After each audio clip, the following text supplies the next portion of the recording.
दोस्तों, अगर आपको हमारी वीडियोस पसंद आती हैं तो इसे लाइक करें और अगर आप ऐसे ही हमारी वीडियोस देखना चाहते हैं तो सब्सक्राइब का बटन दबाएं और साथ ही बेल आइकन को भी दबाएं, जिससे आपको हमारी वीडियोस की नोटिफिकेशन सबसे पहले मिल जाएगी। धन्यवाद।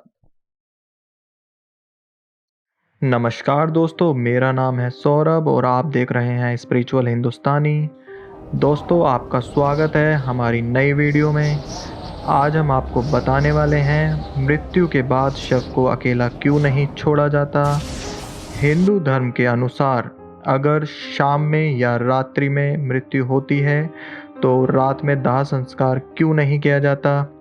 दोस्तों, अगर आप नहीं जानते तो इस वीडियो को अंत तक देखें। इसके बारे में आज मैं आपको बताने वाला हूँ, जिसका वर्णन गरुड़ पुराण में विस्तार से किया गया है।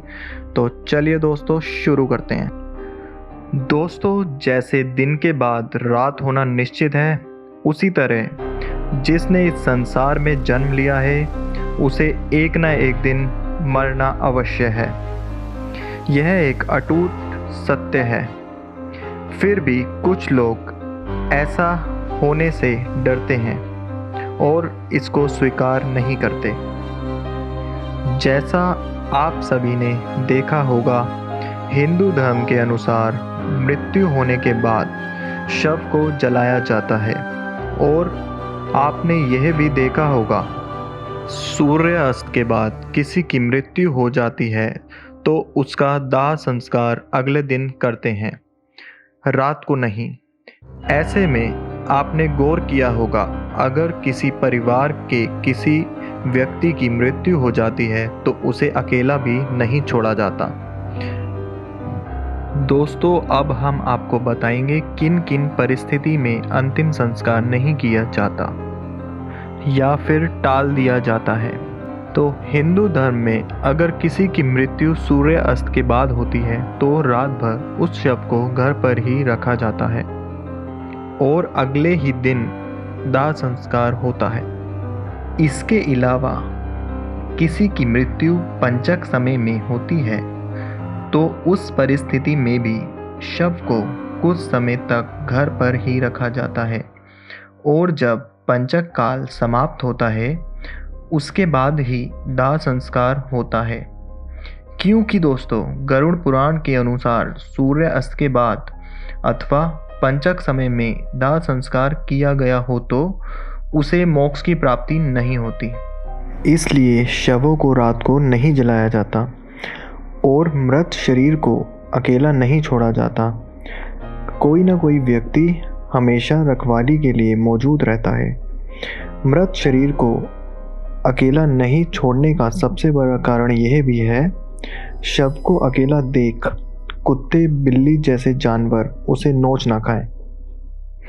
और गरुड़ पुराण की माने तो ऐसे में मृत आत्मा को भी यमलोक के मार्ग में ऐसी यातनाएं सहनी पड़ती है।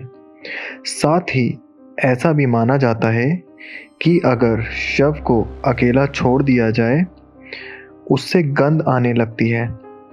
ऐसे में पास में धूप या अगरबत्ती जलाई जाती है जिससे दुर्गंध नहीं फैलती। गरुड़ पुराण के अनुसार भगवान विष्णु गरुड़ जी के पूछने पर बताते हैं, हे पक्षीराज, इन सब के अलावा अगर किसी की मृत्यु हो जाती है और उसकी कोई भी संतान नहीं है, ऐसे समय पर भी शव को घर पर रखा जा सकता है जब तक कि उसके पुत्र या पुत्री ना आ जाए। किंतु जब तक खुद की संतान मृत शरीर को मुख खादरी नहीं देती तो उसका उद्धार नहीं हो पाता, अर्थात वह कई वर्षों तक मृत्यु लोक में भटकता रहता है। उसके बाद विष्णु जी बताते हैं, सूर्य अस्त के बाद अगर किसी मृत शरीर को जलाते हैं अर्थात उसका अंतिम संस्कार कर दिया जाए तो वह मृत आत्मा असुर, दानव अथवा पिशाच की योनि में जन्म लेती है, जहां उसे कई तरीके के कष्ट सहने पड़ते हैं। दोस्तों, यही वजह है कि हिंदू धर्म में रात को दाह संस्कार के लिए मना किया गया है।